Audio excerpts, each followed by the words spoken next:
तो 16,000 हो जाएगा। हाँ, पहले इसका फुल लगाना है। ओपनिंग, जो ओपनिंग फिगर है, ओपनिंग बैलेंस है और आपकी मोर देन 180 डेज है, इन दोनों को ऐड कर लेंगे तो इसका फुल लगाएंगे डेप्रिसिएशन। इसका डेप्रिसिएशन रेट कितना है? 40% है। फिर उसके बाद लेस देन की बात करेंगे 10,000 पर। तो 10,000 पर जिस एसेट्स पर 40% है तो उस पर कितना लगाएंगे हम? 20%। अलग बात समझ में आ रही है? अब दूसरी चीज, एयर कंडीशनर है। ओपनिंग बैलेंस कितना है इसका? 30,000। 5,000 मोर देन 180 डेज आ रहा है तो कितना हो गया? 35,000।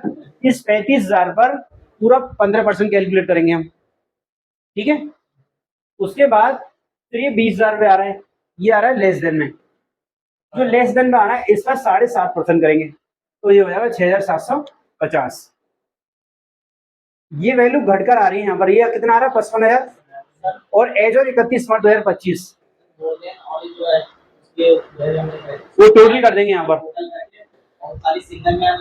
हाँ, एक ही कॉलम में लिख लेंगे सेपरेट, मतलब टोटल करेंगे दोनों का कि मोर देन का ओपनिंग का कितना हो रहा है और लेस देन का कितना हो रहा है, तो वो टोटल हम यहाँ लिख देंगे इस कॉलम में। उसके बाद ये डेप्रिसिएशन वैल्यू इस टोटल अमाउंट में से माइनस कर देंगे। ये हमारा क्लोजिंग आ गया WDV 48,250 एज ऑन 31 मार्च 2025। बात क्लियर? हाँ मुस्तफा, अलग बात समझ आ रही है? अब इसकी एंट्री समझ लीजिए समीर, एंट्री कहाँ पड़ेगी है? जनरल वाउचर में। जनरल वाउचर क्या है? अपने आप में ये एडजस्टमेंट वाउचर है। इसमें आपको जरूरत होगी वो होगी एक डेप्रिसिएशन लेजर की। आपको बनाना होगा डेप्रिसिएशन लेजर। ये आया DR और एक आया CR। DR किसको करेंगे यहाँ पर? डेप्रिसिएशन का अंडरहेड क्या होगा?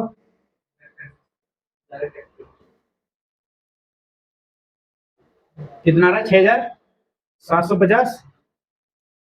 और यहाँ कर देंगे एयर कंडीशनर AC 6,750। बात क्लियर?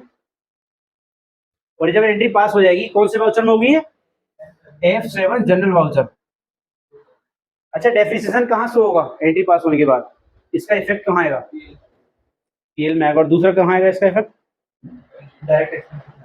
एक तो इनडायरेक्ट एक्सपेंस बढ़ जाएगा इसका एक्सपेंसेस, और फिक्स एसेट्स में इसका बैलेंस शीट के अंदर वैल्यू घट जाएगी जो ये आ रही है यहाँ पर एज ऑन 31 मार्च 2025 में 48,250। ये वैल्यू घट जाएगी।